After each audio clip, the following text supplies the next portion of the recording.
Olá, boa noite. Tudo bem? Tudo bom? Boa noite. Boa noite. Então, a gente vai começar com a doutora Camila, a gente vai falar sobre depressão. Vou fazer algumas perguntas, ela vai responder. Aí o pessoal de casa pode também fazer algumas perguntas depois que ela finalizar, certo? Uhum. Então, vamos lá. Então, acho que já podemos começar, né? O pessoal vai entrando, daí vai ficar registrado também a live para o pessoal entrar e assistir. Então, a gente vai começar com a primeira pergunta para a doutora Camila: o que é depressão? Então, né, a depressão, ela é nada mais do que um transtorno de humor, tá? Que nem a doutora Isabela explicou sobre ansiedade na semana passada, tá? O humor, assim, ele é uma emoção ou um sentimento que ele vai influenciar o comportamento da pessoa e a maneira que ela vai perceber ela mesma no mundo, né? Então, assim, vai influenciar muito no comportamento. Uma coisa que eu e a Luana, quando a gente estava definindo o que falar, achou bem importante trazer é que tem uma diferença entre tristeza e depressão, né? Entre tristeza e episódio depressivo e transtorno depressivo. E isso é muito importante trazer para vocês, assim. A tristeza, ela é um sentimento normal, tá? Cabe a todos nós seres humanos, né? Aham. Gente, agora durante a quarentena e tudo que está acontecendo, né? Então, assim, como a doutora Isabela falou também na semana passada, a gente vai ter dias melhores, a gente vai ter dias piores, tá? Mas isso não quer dizer que você tem um transtorno. A gente vai caracterizando melhor ele aqui hoje, tá? Mas a tristeza, ela é um sentimento pertinente a todos nós. A gente tem, por perdas, normalmente, tanto de coisas nossas pessoais como perdas externas também, de familiares, de outras pessoas, a gente pode se sentir mais triste. E isso não é patológico que a gente fala, né? Isso não é doença. Uma coisa que eu sempre explico para os meus pacientes é muito estranho a gente estar feliz o tempo inteiro. Não existe pílula mágica da felicidade também. Então, o ser humano, tem e pode de raiva e tristeza, e isso é perfeitamente normal. O problema é quando começa a ficar esse sentimento de tristeza por um período maior da tua vida, depois eu vou caracterizar um pouco melhor também, mas quando ele fica por um tempo subsequente muito maior, ou quando vem com uma intensidade muito forte, sem controle, sabe? Aí sim a gente vai começar a caracterizar como doença. Quando começar, que nem a doutora Isabel falou também sobre ansiedade, quando começar a trazer prejuízos também nos seus relacionamentos interpessoais, sociais, ocupacional, de estudo, né? E assim por diante, né? E como identificar um episódio assim, da depressão? Uhum. Então, assim, um episódio depressivo, né? Acho que essa, para mim, é a pergunta mais chave de ouro, assim, que mais no sentido de orientar. A um episódio depressivo, normalmente, para ser bem livrinho, tem que ter no mínimo 2 semanas de sentimentos de muita tristeza, ou o que a gente chama na psiquiatria de anedonia, que é uma falta de prazer. Então, vou dar um exemplo para você. Você adora fazer o teu crossfit, certo? Aham. Então, imagine um mundo que daqui a pouco você começa a fazer o teu crossfit começa ou não fazer sentido para você, você não fede nem cheira, mas está fazendo crossfit. Antes era uma coisa que te trazia muita alegria, ou você começa até não gostar mais. Então a gente começa a perceber repertórios de comportamento no paciente, de atividades que ele adorava fazer e que agora perde a graça, perde sentido, né? Perde o porquê de estar fazendo aquilo. E aí, junto com a tristeza ou essa anedonia, que é a falta de prazer no que você está fazendo, pode vir também sentimentos de falta de sentimento, de você estar achando como se tivesse a deriva, sabe? Sem, parece que nada importa, junto com os sintomas físicos, né? Então, dos sintomas físicos, o que a gente pode esperar, o que a gente pode ter, né? Pode ter aumento de sono durante o dia, como pode ter diminuição da necessidade de sono também, começa a dormir muito mais tarde, ou começa, que nem a Isa falou, o sono fica picado, você dorme e fica acordando no meio da noite, ou pode também pegar no sono e aí chega às 4 da manhã, pá, abre o olho e não dorme mais. Isso já é um sinal bem importante pra gente, né? Que é um sinal de patologia. Outra coisa que pode acontecer nos repertórios psicológicos, podem entrar muitas questões de culpa, de ruína, de você não ver um futuro, não ver um sentido no futuro nas coisas, tá? Um exemplo, assim, da culpa, coisas pequeníssimas podem se tornar, assim, um fator de extrema culpa e ruminação na cabeça da pessoa. Eu vou dar um exemplo até pessoal de uma colega minha, quando a gente estava no faculdade de medicina, que ela estava mais mesmo, era mestre, tinha prova, era um caos. E ela deixou cair um lápis no chão. Você deixou no chão, ok, você vai, pega o lápis, guardou o lápis e acabou. Mas ela deixou cair o lápis no chão e aquilo virou um turbilhão na cabeça dela. Meu Deus, eu quebrei o lápis não era meu, como eu sou péssima, sou uma pessoa péssima. E isso é um exemplo, mas como a pessoa, quando está deprimida, tudo começa a ter esse repertório de culpa, de ruína, de coisas mais negativas, tá? A gente pode ter tanto aumento de apetite, comer, quanto perder peso, perder fome também. Tem pacientes que relatam até enjoo, ver a comida e sente que um nó na garganta, que embrulha, não consegue nem comer, né? Junto com isso, assim, uma coisa bem grande que vem na depressão, que tem vários estudos que mostram, é um aumento da impulsividade. A pessoa fica mais impulsiva também, mais propensa a fazer, às vezes, atos que ela não faria antes. E aí entra um fator muito importante, que eu acho que nossa área de saúde é o pior desfecho possível, que é a morte. Então, é importante trazer sobre esse aumento da impulsividade, junto com pensamentos de ruína e negativismo, podem vir as ideias de morte. E para a gente, na psiquiatria, o pior desfecho é esse, né? O suicídio. Quando, uma coisa assim que eu queria falar bem pro pessoal de casa que está atento, assim, vierem ideias de assim, a gente fala ideia passiva de morte, que a gente fala, uma vontade de sumir, de desaparecer, um desânimo tão grande assim que vontade de ir para uma ilha deserta e largar tudo, e já é um sinal bem de gravidade pra gente, tem que ficar alerta. Aí um ponto assim, precisa buscar ajuda. Seja ser primeiro, mas algum tipo de ajuda tem que ser buscada, né? Quando já chegou nesse patamar, né? Importante. Isso a Luana também vai trazer mais para frente, a gente vai falar um pouco, mas os tratamentos eles vão variar desde áreas mais comportamentais, mesmo que seria isso na atividade física, trabalhando com a terapia e tudo, até medicação e outros tipos de coisa, né? Mas assim, se você está se sentindo mais triste agora na quarentena, é normal, minha gente, não fiquem assustados, tá? Às vezes rola um desânimo, às vezes dá vontade fazer nada, porque a gente, que nem a Isa trouxe na semana passada, a gente está muito inseguro, a gente não sabe direito como vai ser o futuro, né? Tanto financeiro, quanto político, quanto na saúde. Então, todas essas situações, elas vão trazer um pouco de angústia. E tanto a ansiedade quanto a depressão, elas podem estar juntas ali, correlacionadas, né? Então, você sentir que você está mais angustiado, isso, gente, está dentro da normalidade, tá?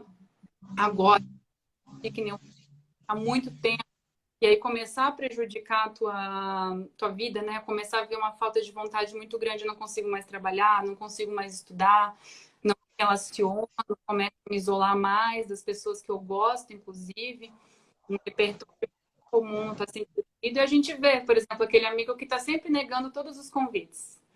E às vezes por alguma desculpinha, por alguma coisa, não, hoje eu não posso, hoje isso, hoje aquilo, começa a se isolar mais.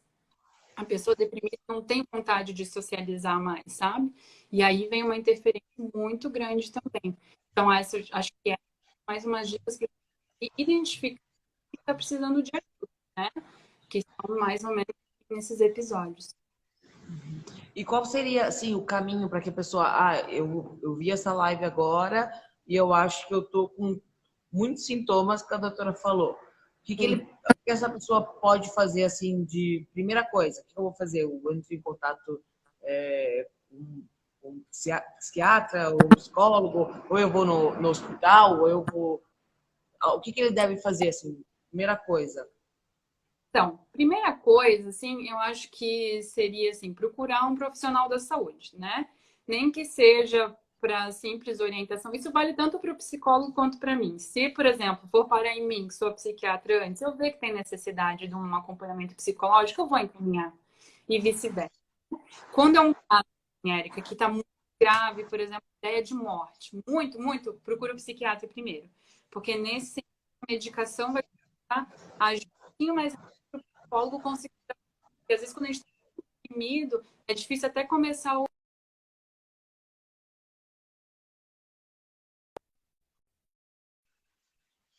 episódio depressivo. For considerado um episódio depressivo leve, muitas vezes não vai nem precisar, às vezes, de medicação. É uma indicação de atividade física, mudança de hábitos comportamentais, terapia, a gente já consegue ir começando a reverter esse processo. Com a liberação de serotonina, noradrenalina, dopamina, anfetamina. E aí o paciente, né? Eu tô igual a Isa. Aí a pessoa vai começando melhor também com as medidas pequenas.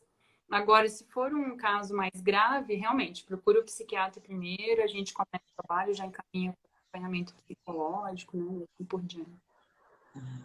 Legal. Se alguém tiver em casa alguma pergunta para fazer para a doutora, podem fazer para a doutora Camila, podem fazer e ela vai respondendo. Se ela não responder agora, ela responde depois, se vocês demorarem para fazer a pergunta. Eu não sei se cabe a minha pergunta essa é pessoal.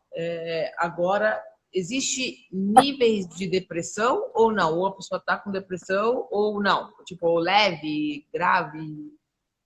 Existem, assim, não níveis de depressão, mas no episódio depressivo a gente classifica entre leve, moderado a grave, tá? E aí, neles entram também com sintomas psicóticos ou sem sintomas psicóticos, né? Que a gente fala. Sintoma psicótico é uma pessoa que está muito delirante, assim, muito persecutória, com alucinação visual, com alucinação auditiva, às vezes.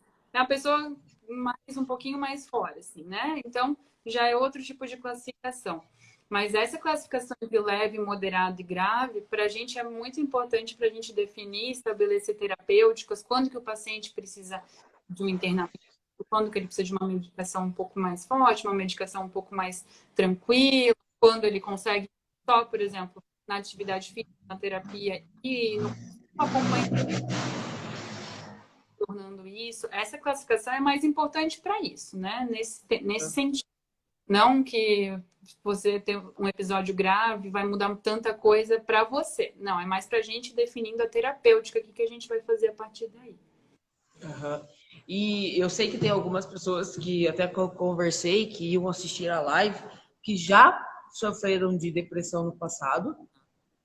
E durante essa quarentena estão encontrando um pouco de dificuldade ou até medo daquela depressão voltar. É possível? Aí tem mais uma pergunta aqui do Oswaldo. A doutora indica o tratamento da eletroconvulsoterapia, é assim que fala? Para a depressão? A eletroconvulsoterapia, apesar de ter bastante estigma, ela é um tratamento muito válido, tá? Mas ela é o que a gente usa em última linha. Nada deu certo, nada de todos os remédios possíveis, nada deu certo, nada resolve. Aí a gente vai pensar nela mais para frente. Tem também hoje em dia outros tipos de tratamento para casos mais graves, um dele é a ketamina, que é uma injeção. Ele é um composto que ele ajuda nos sintomas depressivos fortes e tem estudos que mostram que ele diminui muito a ideia de morte rapidamente, tá? Então, antes, às vezes, de chegar na eletroconvulsoterapia, ainda tem essa parte, tem esqueci o nome, o transmagnético, eu lembro o nome também, antes de chegar na eletroconvulsoterapia. Então, seria mais ou menos um dos últimos caminhos ali, tá? Jamais vai ser a primeira coisa que a gente vai pensar, né? Se a gente tem outro tratamento, né? E qual que era a pergunta que você fez, Érica? Perdão. A pergunta que eu tinha feito a pessoas que já sofreram de depressão e que eles se encontram agora nesse período de quarentena, que se já é difícil para quem não tinha depressão. Então, essas pessoas que tinham depressão, que teve depressão no passado, esse é um período perigoso, que essa depressão ela pode voltar? Ou é preocupante? A pessoa tem que estar mais atenta? Eu acho que não no sentido de preocupante, de ficar muito atenta, mas o que você disse é muito importante, tá? Eu estou atendendo, faço atendimento, né, por Skype, à distância também, e muitos dos meus pacientes, não todos, tá? Mas muitos realmente tiveram uma piora tanto da ansiedade quanto da depressão nesse período. Alguns a gente precisa fazer ajuste porque a gente vê que está mais arrastado, que nem eu falei, porque mesmo que haja uma piora, se você predisposição, já tem uma genética, já teve episódios anteriores, mesmo que você tenha uma piora, de um dia, 2 dias ficar pior, não quer dizer nada pra gente no sentido de ter que mudar, não ter que seja assim, uma atividade, uma coisa muito intensa.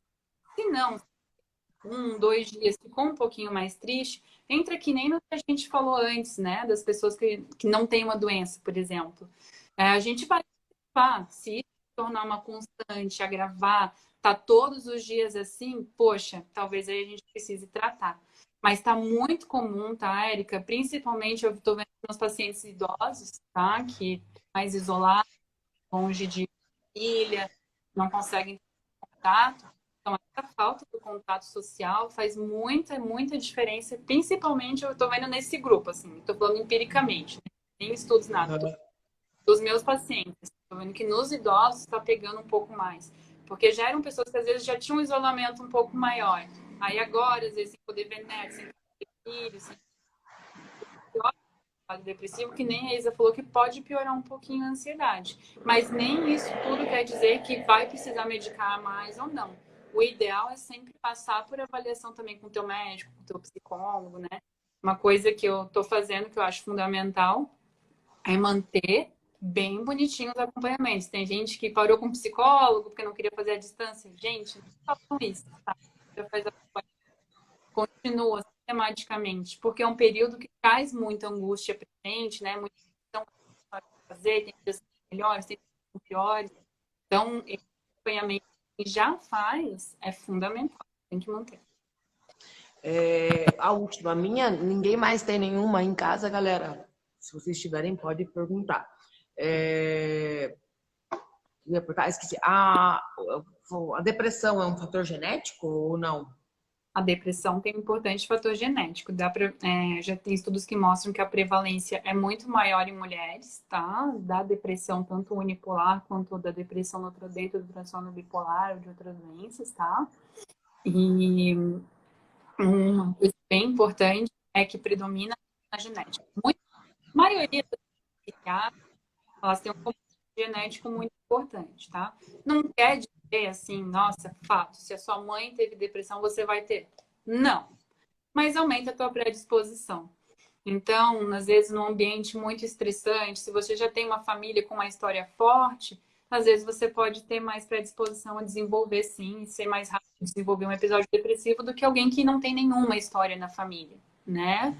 Mas é importante lembrar, assim, que os episódios depressivos, normalmente, primeiro, quando acontece, ele tem algum fator que ajuda a desencadear. Não sempre, tá? Na maioria das vezes. Ou, às vezes, morte de alguém, a perda de um emprego, alguma coisa, às vezes, que ajuda a desencadear. E normalmente, quando você tem mais do que um episódio depressivo, normalmente o segundo, muitas vezes eles aparecem espontaneamente. Tem fator desencadeante. Por isso, é tão importante, quando a gente conhece esses sintomas, fazer o tratamento bem adequado.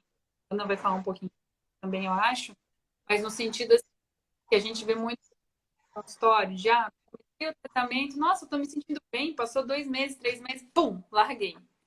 E aí, quando a gente faz uma lambança dos neurotransmissores, e às vezes o episódio volta e volta mais rápido e volta pior. Então, por isso, quando a gente faz o tratamento, não ter num período mínimo de 6 meses a um ano, para a gente impedir ou espaçar mais um episódio entre outro quando for acontecer, ou impedir até que aconteçam novos episódios numa velocidade tão rápida. Porque uma pessoa que tem um episódio depressivo nunca mais vai ter nada. Acontece, tem que acontece isso e é bem fácil assim, de acontecer. Mas tem gente que não, como às vezes já tem essa predisposição genética, às vezes podem ter mais episódios durante a vida, e por isso que o acompanhamento, assim, se torna fundamental, assim, para a gente tentar fazendo o que a gente fala de tratamento de manutenção, e impedindo que tenham novos episódios, para a pessoa poder viver normalmente, com mais energia, né, com seus dias tristes, seus dias felizes, seus dias de ansiedade, seus dias de raiva, mas sem ser aquela coisa que atrapalha totalmente o cotidiano, atrapalha o trabalho e assim por diante, né? Uma curiosidade minha, assim, para a gente encerrar. A pessoa que faz o tratamento com a psiquiatra, com a doutora psiquiatra, é 1 hora por dia? É 1 hora por semana? Tipo, é uma vez por semana? Como que é o... Depende, assim, normalmente a gente acompanha o psicólogo, normalmente acompanhamento semanal. Estou falando bem por cima, né? Mas tem pacientes, às vezes, que estão muito graves, que a gente tem que acompanhar de 15 em 15. Tem pacientes que estão mais estáveis, a gente pode acompanhar a cada 2, 3 meses, né? Quando já está num quadro de anos aí, que volta, normalmente está bem, a gente acompanha mais espaçado. Normalmente, a minha rotina, quando eu faço, assim, quando são primeiras consultas, quando eu estou conhecendo o paciente, quando a gente está iniciando um tratamento, que a gente sabe que aí o caminhar é mais sensível, a gente tem que ir dosando, quando que aumenta a dosagem, como é que está o paciente, como está a evolução, eu acompanho mensal. Mas se for muito grave, aí a gente começa quinzenal e vai para mensal também, e aí vai espaçando. Mas isso vai mesmo cada médico e cada paciente a gente editando, vendo como é que vai ser a resposta ao tratamento também, né? Legal. Eu acho que é isso, doutora Fernanda. Doutora Fernanda, falando em Fernanda, doutora Camila. Agora vai vir a Luana, né? E se alguém quiser, tiver alguma pergunta, podem fazer. Daí, qualquer coisa, se a doutora não tiver aqui mais, eu mando para você ou a gente conversa depois. Porque demora um pouquinho. A live, ela demora um pouquinho, alguns minutos atrasadas. Fica atrasada para o pessoal que está entrando. Daí, qualquer coisa, se eles me perguntarem, daí eu pergunto para você, ou se a Luana não conseguir responder, daí eu pergunto para você. Não sei se você vai ficar online, vai continuar assistindo, vai ficar online com a gente, daí qualquer coisa você responde depois. Tá Sem bom? problema. E agradecer o convite, viu, Érica? Eu acho que é bem importante o que vocês estão fazendo, tá? Porque a saúde mental ainda é um assunto muito estigmatizado na nossa sociedade. Então, o que a gente puder fazer para conscientizar, ainda mais para ajudar, principalmente nesse momento, né? Eu acho que é importante. Então, meus parabéns pelo trabalho. Legal, obrigada. Eu acho que esse período é um período que todo mundo parou e prestou atenção um pouco, né? Porque a gente precisa muito da parte da saúde mental, igual você falou, e muito da saúde física. Então, eu acredito que as pessoas agora estão revendo muitos valores e aprendendo também, se informando sobre o que está acontecendo com a gente, com o nosso ser humano, com o nosso corpo. Então, por isso que essa era a ideia, era trazer essas informações para as pessoas. Eu, por exemplo, sou uma pessoa super leiga, era uma pessoa leiga, por isso que eu tenho várias perguntas e curiosidades. Eu acredito que muita gente que está assistindo a live ou que vai assistir a live também vai ter mais informação sobre isso, talvez até procurar, se precisar, se achar que teve como a gente falou, sintomas. Muito obrigada. Um abraço. E agora a gente espera a Luana. Agora a gente vai... Galerinha, quem entrou aqui na live agora, a gente estava falando com a doutora Camila. Ela é médica fazendo residente em psiquiatria. Então ela falou sobre a depressão, o que é depressão e como identificar um episódio de depressão nesse período. Eu achei super interessante. Vai ficar salva aqui a live para vocês assistirem, tá? E agora vai entrar a psicóloga Luana.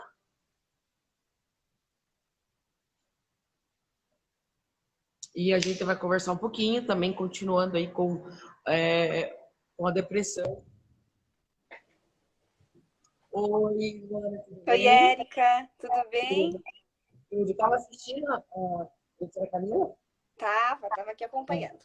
Legal, né? Então vamos lá. Então vamos para a primeira pergunta, a galera que está em casa, que está entrando agora, se vocês tiverem alguma pergunta, pode ir escrevendo aqui e a gente vai fazendo para a Luana responder. Aí já mandou o coraçãozinho aqui. Eu tô vendo. Então, Érica, você tá me ouvindo? Porque eu tô ouvindo meio longe você. Não sei se sou eu, se é você. Deixa eu me aproximar, talvez. Eu tô te escutando melhor. Antes a doutora Camila estava falando. Mas agora você melhorou? Melhorou, aham. Tá. Então vamos lá. Então a gente tem agora o que fazer para ajudar a enfrentar a depressão. Isso aí. Acho que, acho que tem 4 ou 5 erros, armadilhas bem comuns que a gente acaba cometendo quando a gente está passando por algum episódio depressivo, né? E que eu acho que se a gente consegue evitar essas armadilhas, esses erros, a gente consegue enfrentar esse processo um pouco mais de uma forma positiva. Então, acho que a primeira coisa, como a Camila falou, né? A gente, quando tá no episódio depressivo, a gente se desconecta muito de coisas que dão prazer. Então, acho que esse é o primeiro armadilha, assim, que as pessoas acabam cometendo, é se desconectar de valores, se desconectar de pessoas, se desconectar de áreas prazerosas da vida, e se afastando cada vez mais e ficando muito mais reclusos, né? Então, agora, nesse momento, por exemplo, de quarentena, que a gente está em casa, que a gente está muito privado de muitas coisas, essa sensação de isolamento vem muito mais forte.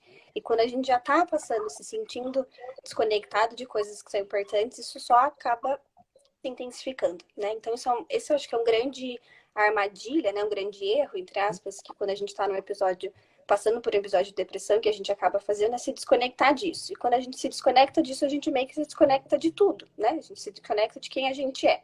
Então, tentar cada vez mais se conectar com áreas especificamente, né, que são importantes e com pessoas que são rede de apoio, acho que acaba sendo uma primeira alternativa para enfrentar esse episódio da depressão, né? Acho que a gente evitar se desconectar e evitar ter momentos de se sentir completamente abandonada, né? Então, outro grande erro que as pessoas acabam, e que eu tô dizendo erros entre aspas, né? Porque não é intencional, não é o que a pessoa quer, de uma certa forma, fazer esse comportamento, né? Porque a gente tá passando por um episódio de muita dificuldade, então acaba cometendo algumas armadilhas, porque tudo que a nossa cabecinha vai mandando a gente fazer, a gente acaba fazendo, e o grande segredo de enfrentar um episódio da depressão é fazer exatamente ao contrário do que a nossa cabeça manda. Então, para as pessoas, por exemplo, que tinham atividade física como um grande aliado, né? Antes da quarentena. Então, tinham atividade física como uma grande fonte de... Travou. Voltou? Tá me ouvindo? Travou, agora voltou. Voltou? Voltou. Uhum. Eu estava falando, né, que, por exemplo, as pessoas que têm atividade física como um grande área de prazer, né, acabam deixando de fazer também quando estão por um episódio, passando por um episódio de depressão, vão deixando de fazer e vão deixando de cuidar do corpo, né? Então, essa é uma grande outra armadilha que as pessoas acabam caindo, se afastam, por exemplo, de área de prazer, se afastam de atividade física, a tendência é que isso vá se intensificando cada vez mais, né? Então, quando a gente tenta não sair perto das coisas que a gente gosta, a gente tenta não parar de se cuidar, acaba sendo mais uma estratégia para enfrentar esse episódio da depressão, né? E outro grande armadilha é que as pessoas às vezes acabam esperando a gente chegar lá no fundo do poço para buscar o tratamento. Não só o tratamento psicoterápico, né, da psicoterapia, mas o tratamento às vezes psiquiátrico também. Então, às vezes, por falta de conhecimento ou por falta de rede de apoio, acabam esperando o episódio ficar muito profundo, em que ele já, né, não vê mais prazer em nada, para daí buscar tratamento.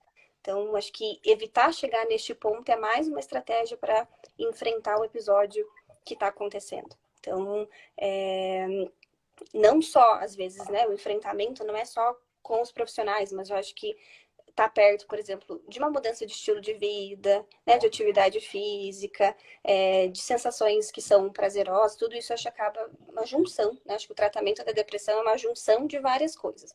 Entre, claro, com a necessidade da psicoterapia, né, do tratamento psiquiátrico, mas também atividade física. Eu sempre brinco com os meus pacientes que a atividade física é um antidepressivo natural, né? De que traz uns efeitos muito positivos quando a gente está precisando sentir toda aquela sensação prazerosa que a atividade física traz, né? Então, essas armadilhas, esses erros que as pessoas acabam cometendo justamente por falta de conhecimento, mais afastam do enfrentamento da depressão do que ajudam, sabe? E especialmente, eu acho que se desconectar de coisas que são prazerosas. Não só atividade física, né? mas se desconectar de pessoas, de rede de apoio, e especialmente fazer tudo que a cabecinha tá mandando. Então, naquele dia que tá se sentindo super triste, né, super um vazio, porque às vezes a depressão não tem a ver só com tristeza, tem a ver com vazio também, né? Então, nos dias em que eu tô me sentindo tendo todos esses sintomas dentro de mim, e a minha cabecinha tá dizendo, fica deitado, nem levante, né? Não vá fazer atividade física que você gostava de fazer, não vai sair com os amigos que você gostava de fazer. E a tendência de ir dentro do que a cabeça está mandando é uma grande armadilha, né? A gente, para enfrentar o ciclo da depressão, a gente tem que fazer exatamente o contrário do que a cabeça manda. Então, a gente tem que começar fazendo sem vontade, para daí dar oportunidade para o nosso cabecinha e para o nosso corpo poder sentir o efeito prazeroso que pode ter atividade física. E as outras coisas também, né? Então, acho que estratégias para lidar com isso é não se afastar de pessoas que a gente gosta, não se afastar de valores que a gente tem, não deixar de se cuidar, né? Não deixar de se cuidar tanto do corpo quanto da saúde mental, não esperar o episódio chegar num momento muito doloroso, num momento muito difícil, onde eu não vejo mais nenhuma alternativa, e ter perto da gente rede de apoio. Porque eu acho que uma das coisas que mais dificulta o processo de tratamento, de enfrentamento da depressão, é todos esses mitos que as pessoas criaram em volta da depressão, né? De que depressão é falta de ter o que fazer, que depressão é falta de religião, que depressão é falta de ter louça para lavar, né? Ou falta de exercício para fazer. Então, se afastar, na verdade, todos esses mitos que as pessoas, a sociedade criou por conta desse estigma que tem da saúde mental, também uma alternativa de enfrentamento positivo. A gente está perto de rede de apoio que entende as nossas necessidades e que entende que a gente não escolhe ter depressão. Ela simplesmente aparece, né? Se todo mundo pudesse escolher, ninguém escolheria ter depressão. Então, quando a gente está perto de uma rede de apoio que entende, que não invalida e que está ali realmente para incentivar, a gente tem, acho que, um somatório de várias coisas que só ajudam, que só auxiliam a enfrentar esse momento que pode ser bastante delicado. Então, muito bem. Com relação à atividade física que você falou bastante, para nós, eu tenho uma academia, né? Então eu vejo isso na realidade, eu vejo a realidade das pessoas. Muitas pessoas relatam que depois que começou a fazer atividade física e começou a gostar, eles pararam, diminuíram o remédio, saíram da depressão. Então, essa parte eu posso até sou testemunha disso. Realmente, muitas pessoas se transformam, assim, a partir do momento que ela adota, começa a gostar de fazer atividade física. Eu acho que isso realmente transforma muitas pessoas. Com certeza. Porque eu acho que a dificuldade de começar ou de retomar a atividade física é justamente pela falta de sensação de prazer que o corpo mesmo, né, por conta da doença, acaba não trazendo. E aí o grande segredo é iniciar mesmo com falta de vontade, né? Acho que quando a gente dá pequenos passos e pequenos avanços, vai chegar um momento em que você vai poder sentir o prazer que é fazer alguma coisa que você gosta, né? E que a gente está falando de atividade física, mas pode ser voltar a dançar, cozinhar, né? Um hábito que estava ali escondido que você não lembrava mais, né? Então, alguma coisa que para você tenha sentido. Atividade física, sim, tem benefícios, mas você pode encontrar qualquer área, qualquer coisa ali, né, enfim, que traga uma sensação de prazer. Então, o segredo justamente é não se afastar de áreas de prazer, mesmo quando a gente sente que não é bom, né? Então, E esse período é bem complicado, né? Esse período de quarentena que a gente tem que se isolar e não consegue fazer as coisas que a gente fazia antes. Então, é bem complicado e a gente tem que tentar manter isso, né? Acho que é um momento de dificuldade para todo mundo. Acho que a gente está tendo que desenvolver um monte de comportamento novo, um monte de repertório de coisas novas, né? Então, sim, acaba intensificando um pouco mais essa de coisas que a gente gosta, né?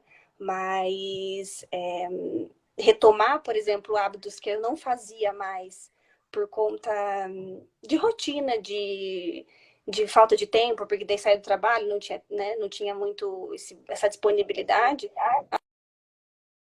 uma oportunidade para retomar hábitos que estavam escondidos, né? Desejos que a gente tinha que antes a gente não podia fazer por falta de tempo. Então, acho que a oportunidade também está para poder retomar essas coisas que eram importantes e que também são prazerosas. Joia. Então, nós temos... A Isa escreveu aqui falando que o meu áudio está baixo.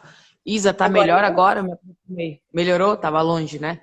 Então, vamos para a última pergunta, a segunda pergunta para Luana, que é dicas para o alívio dos sintomas.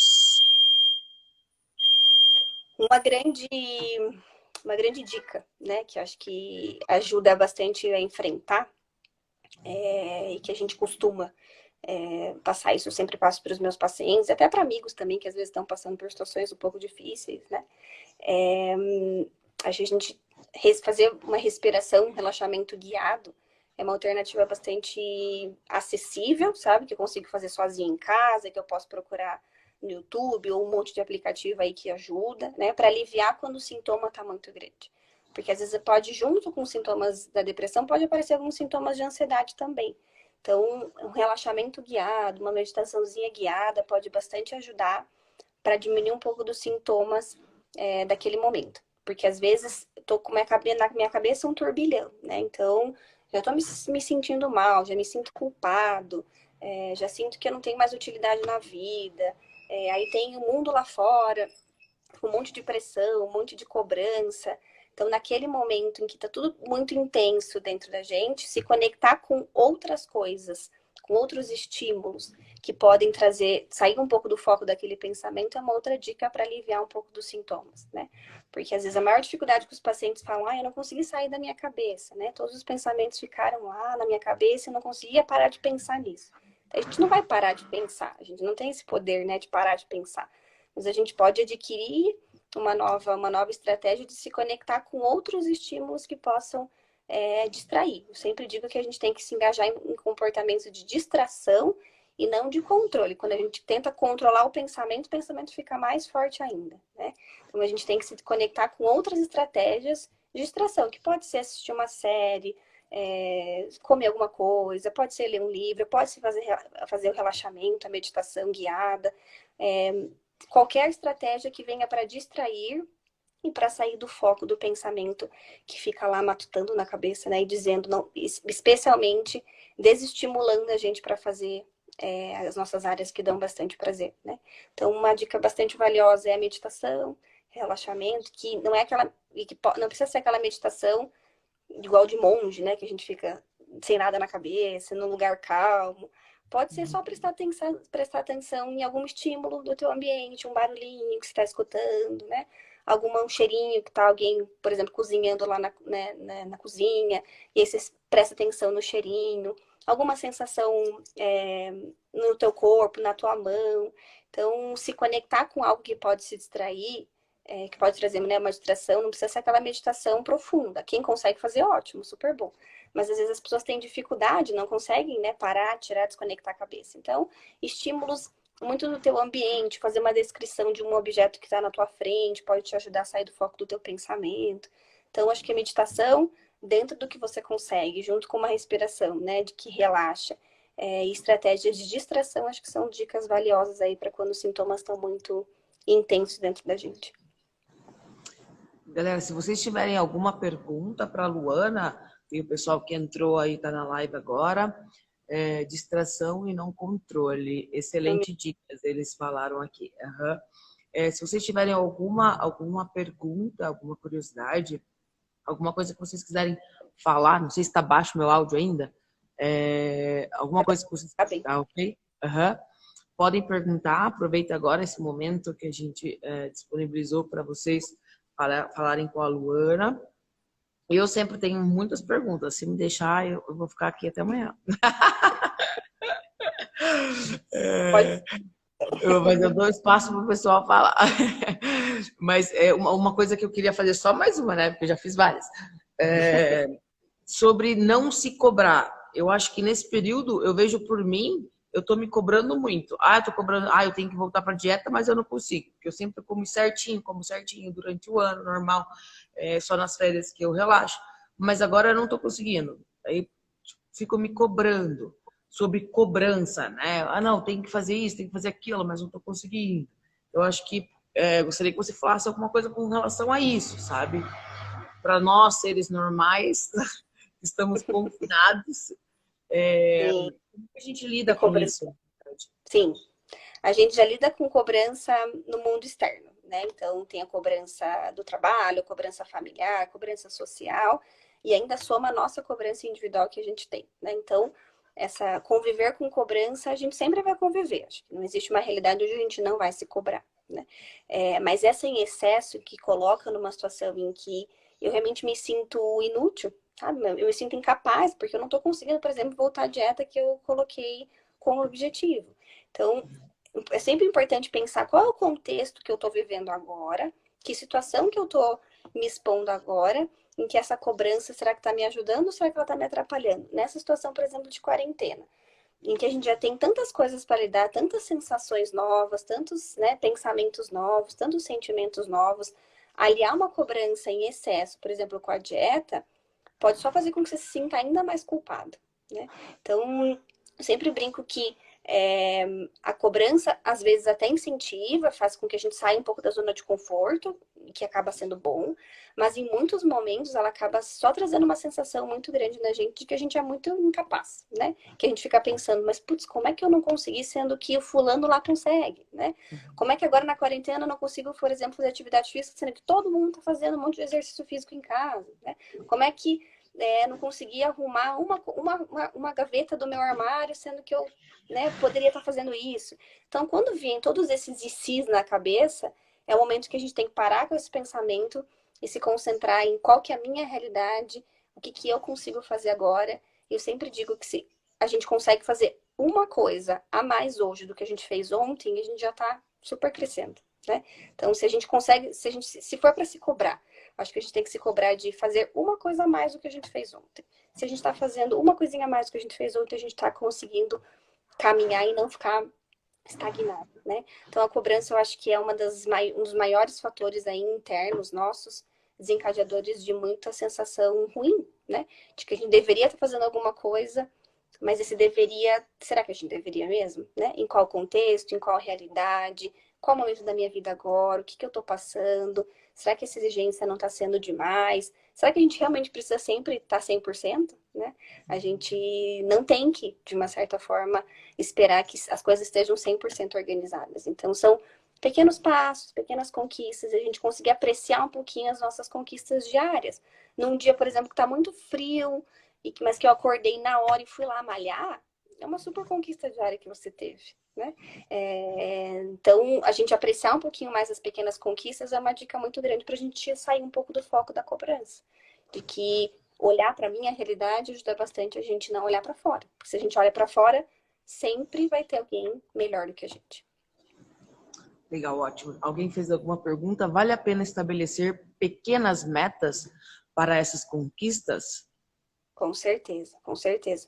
E esse pequeno, acho que vale interpretar, por exemplo, se eu estou sentindo que eu não estou conseguindo fazer o que eu coloquei como uma pequena meta, eu orientaria, então, essa pequena meta que você colocou está grande demais. Aí eu acho que vamos fracionar. Então a gente fraciona. Se eu estou sentindo, por exemplo, que meu objetivo era arrumar uma gaveta do meu guarda-roupa, mas eu não consegui arrumar essa uma gaveta do meu guarda-roupa, eu senti que foi muito demais para mim, então essa uma gaveta do guarda-roupa ainda é muito. Então escolhe, por exemplo, arrumar metade da gaveta, né? Ou escolhe arrumar só as meias. Porque talvez arrumar a gaveta inteira foi muito grande para você naquele momento. Legal. Tem mais uma pergunta na questão de irmos ao contrário do que a cabeça quer quando de um episódio de depressão. Como efetivar essa questão de ir contra o que a cabeça quer? Isso é treino. É um treino porque quando a gente está lá com o pensamento, e a gente às vezes entra naquela questão de preciso parar de pensar isso, ou preciso fazer de uma certa forma uma coisa ao contrário, quando a gente também fica muito focado nisso, o pensamento acaba ganhando uma intensidade muito grande, né? Então, como é que a gente vai ao contrário disso quando a gente vai fazendo pequenos comportamentos e pequenas ações? Então, se hoje eu tô com vontade de fazer nada, eu vou escolher o que é o mais fácil de fazer. Sempre a gente escolhe o que é menos difícil, o que é menos aversivo, o que vai custar menos, para daí a gente, de uma certa forma, fazer. Então, se para mim é muito grande conseguir sair da cama, por exemplo, e tomar um banho, eu consigo, então, estabelecer, e ao contrário do que a minha cabeça manda, de abrir a janela. Então, a gente sempre vai ao contrário, diminuindo e chegando no comportamento que é mais fácil. Porque a tendência sempre é o corpo poupar a energia que já está em falta naquele momento. Então, levantar para mim e abrir a janela e tomar banho e trabalhar, no momento que estou me sentindo muito deprimido, pode ser um gasto de energia muito alto, né? Então, a gente escolhe sempre o comportamento que é um pouquinho mais fácil de fazer. E começar esse pouquinho mais fácil, você está dando uma grande oportunidade para o teu cérebro, para ele fazer todo aquele sistema de recompensa de me sentir melhor levantando da cama. Então, a gente sempre vai ao contrário com as pequenas ações, com os pequenos comportamentos. Porque exigir que do dia para noite eu consiga levantar super disposto e a vida é bela e hoje eu vou trabalhar, demora. Então, acho que isso é um processo de reconhecer que um pensamento é mais sabotador, e quando eu reconheço que ele está me sabotando, eu tento fazer o contrário do que ele está me dizendo, né? Mas num pequeno comportamento, porque aí na soma a longo prazo, a soma desses pequenos comportamentos, depois vai trazer um benefício muito grande. Eu acho que está sendo dicas importantíssimas para muita gente nesse período, né? Nesse período, principalmente nesse período de confinamento. Então, as perguntas foram importantíssimas. Se alguém tiver mais alguma pergunta para fazer para a Luana, podem perguntar aqui e ela vai responder. Eu não sei se você consegue ler as perguntas também, Luana, daí. Consigo você tá ver. conseguindo? Ah, tá. Eu achei que você não conseguia. Ótimo. Consigo. Acho que enquanto, né, enfim, enquanto as pessoas não estão perguntando, acho que é importante também dizer que a gente não tem uma obrigatoriedade de, nesse momento de confinamento, ser 100% produtivo. Então, a gente pode produzir, pode ser super produtiva, mas não uma obrigatoriedade, né? De que todo mundo tem que estar produzindo neste tempo dentro de casa. Então, acho que a gente tem visto, né, um movimento bastante legal na internet, das pessoas se incentivando uns aos outros, né? Até essa questão mesmo da atividade física, da gente não parar de fazer, né? É só a gente ficar um pouco atento e perceber até que ponto esse excesso de produtividade é bom para mim. Para algumas pessoas pode ser super útil, né? Mas para mim, será que na minha realidade essa cobrança de novo, né, de ter que ser produtivo, não acaba me trazendo uma sensação de inutilidade, de que eu consigo né? E só eu não consigo, todo mundo consegue. Então, acho que nesse momento da quarentena é importante pensar que tá tudo bem não produzir também, né? Ficar em casa, assistir série, enfim, não necessariamente estar produzindo algo que você gostaria, né? Então, acho que é só tirar um pouco desse olhar de que a gente tem que estar produzindo e aproveitando a oportunidade de estar em casa. E nem sempre, né? Eu acho que tem dia que a gente produz e tem dias que a gente não quer produzir e tá tudo bem também. Sem se cobrar muito, né? Exatamente, exatamente. Já tem cobrança de vários lados. E mais aí a gente já cobra. Se cobra. Com E fica certeza. mais pesado ainda. Com certeza, com certeza. Pessoal, alguém em casa, tem 20 pessoas aqui na live com a gente. Alguém quer fazer alguma pergunta, tem alguma dúvida? Na live passada perguntaram sobre criança, né? E seria legal também a gente falar alguma coisa, depressão para criança nesse período. Hoje, uma mãe que estava fazendo aula, alguém fez uma pergunta. Como se desligar das redes sociais para isso não nos deixar para baixo e não acabar nos isolando mais ainda?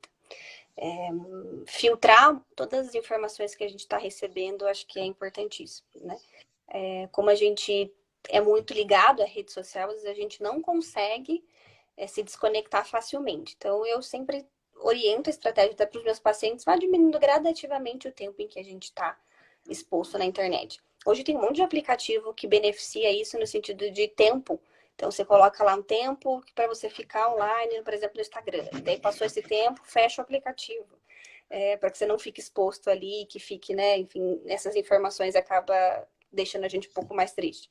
Então, eu sempre oriento vai diminuindo gradativamente o tempo exposto na internet, quando você está sentindo que está te atrapalhando, né? Quando você sente que isso te deixa muito mais para baixo, de que você vê todo mundo postando um monte de coisa feliz e você está lá se sentindo super triste em casa, né? E acho que até filtrar. Quem são essas pessoas que você está acompanhando na internet? Quem você está, né, tá se rodeando de informações positivas, de notícias positivas ou de notícias tristes, notícias trágicas, ou de pessoas que mais te cobram do que te incentivam. Então, olhar para quem são essa rede social que você está se expondo vale a pena também. E acho que, às vezes, a dificuldade, por exemplo, as pessoas, meus pacientes falam, mas eu me comprometi que eu ia chegar em casa e ia desligar a internet e não consegui.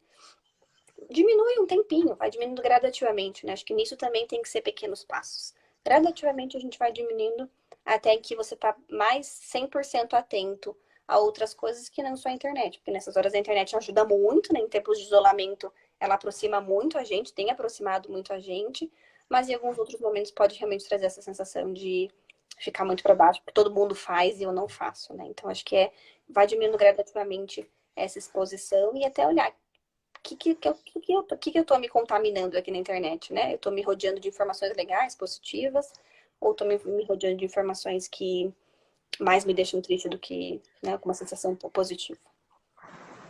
Que a gente estava falando da criança. Hoje uma mãe estava fazendo aula, a Denise estava fazendo aula com a filha dela.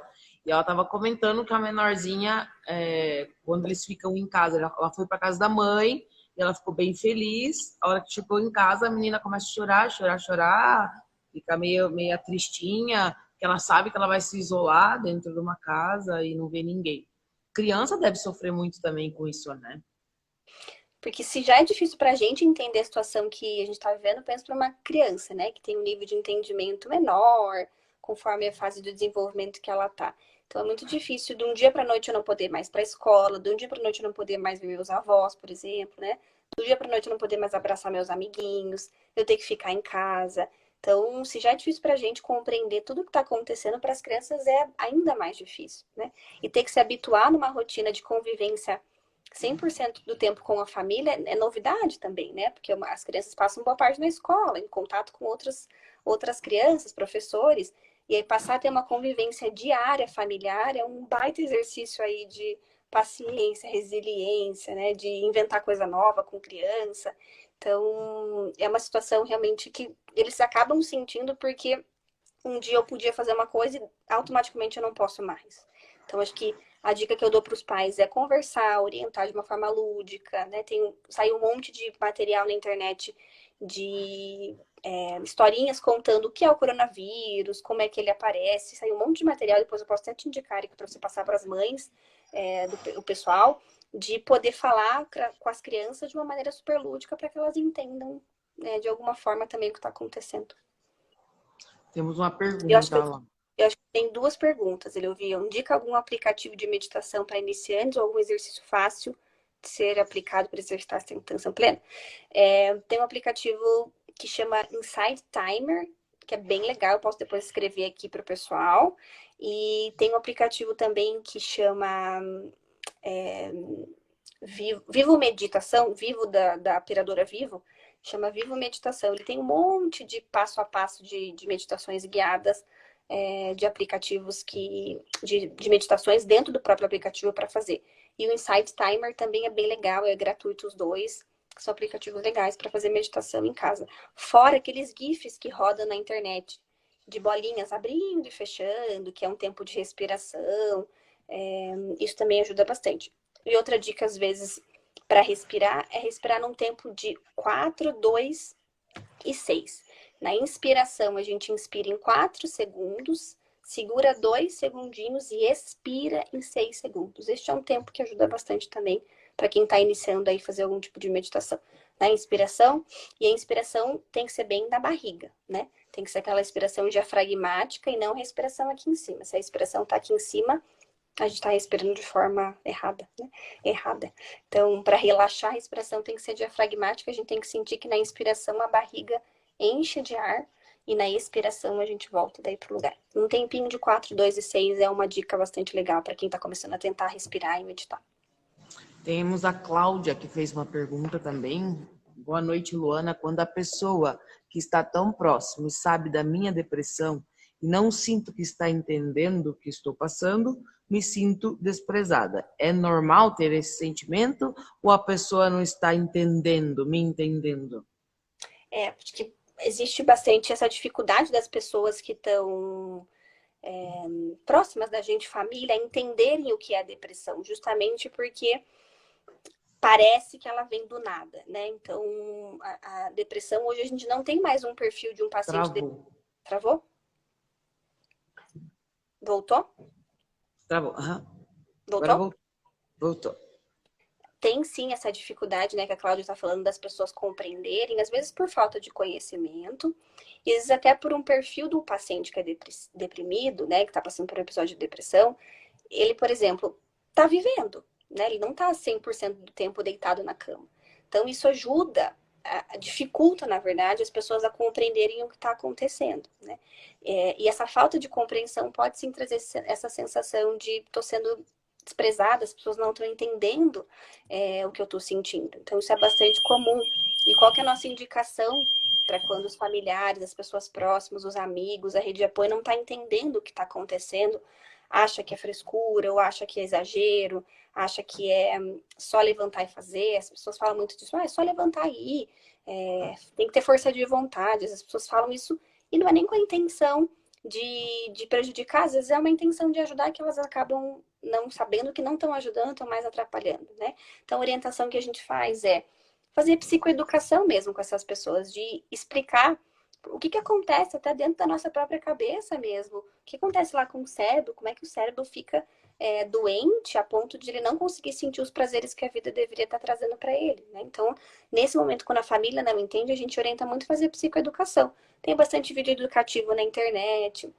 Tem um vídeo que é muito legal para vocês verem depois no YouTube que chama o Cachorro Preto, né? O Meu Nome é Depressão, que conta uma historinha de um cachorrinho que ele fica exemplificado como se fosse a depressão, de o que acontece com a pessoa que está convivendo com esse cachorro preto, né? Então, nesses momentos em que a família não está compreendendo a rede de apoio, é muito importante a gente fazer psicoeducação mesmo. De, às vezes, acompanhar numa consulta com o psiquiatra, leva esse familiar junto para o psiquiatra explicar o que está acontecendo. Na própria psicoterapia, a gente chama a família para eles acompanharem também. Então, quando a gente está com as informações estão... Tá difícil, né, para todo mundo entender o que está acontecendo.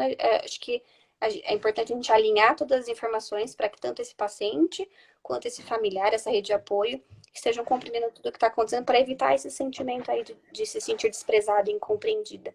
Então, é comum isso acontecer, mas é importante que não aconteça, de que a rede de apoio esteja ali entendendo, e às vezes elas não entendem por falta de informação mesmo, né?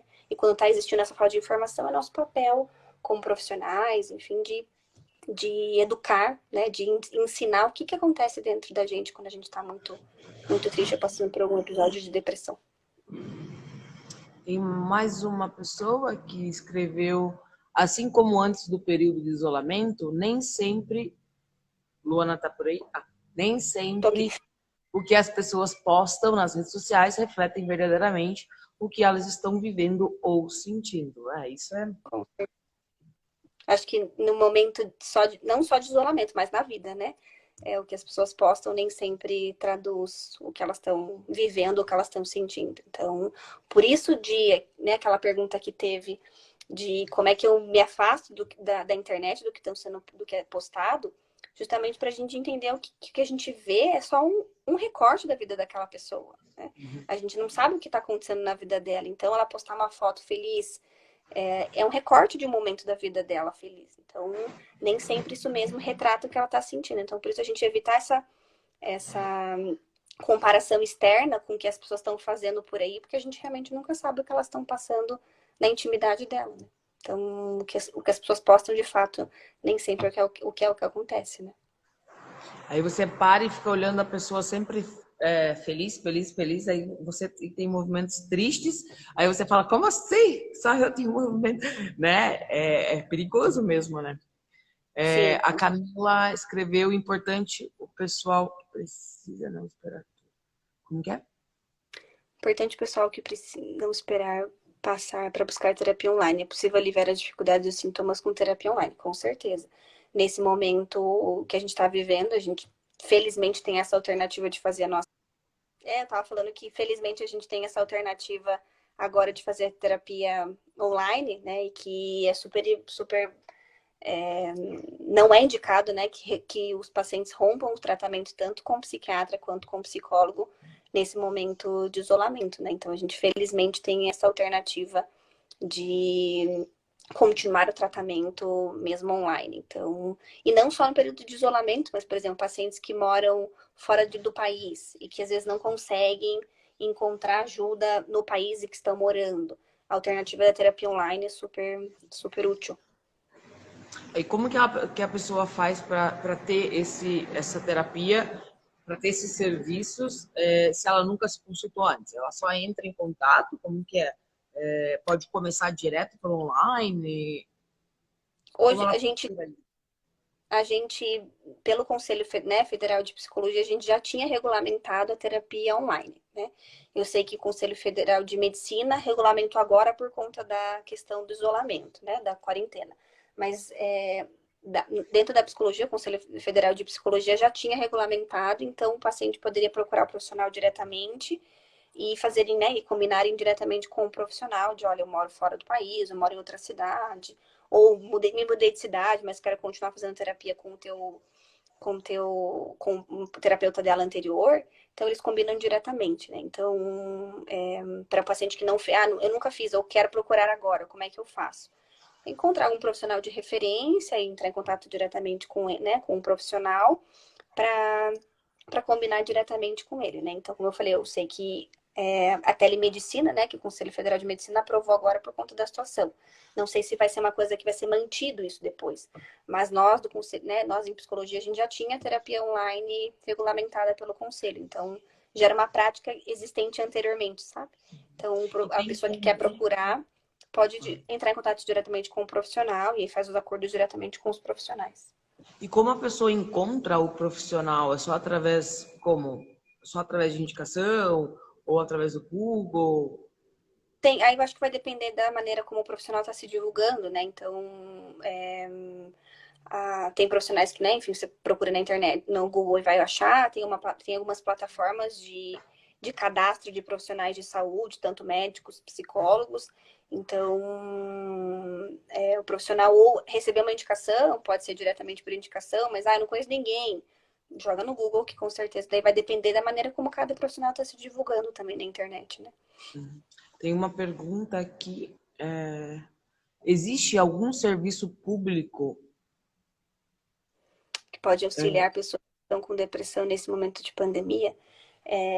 Serviço público mesmo, fora, por exemplo, as unidades de saúde e os CAPs, né? Eu não sei nem te dizer informar, isso é uma informação que eu não sei dizer se os CAPs, que são, né, os centros de atenção psicossocial que atendem essas demandas psiquiátricas, se elas estão funcionando agora no tempo de pandemia, mas tem uma rede muito grande de psicólogos acionados que estão se disponibilizando para ajudar para ajudar pacientes que estão precisando de uma forma gratuita, né?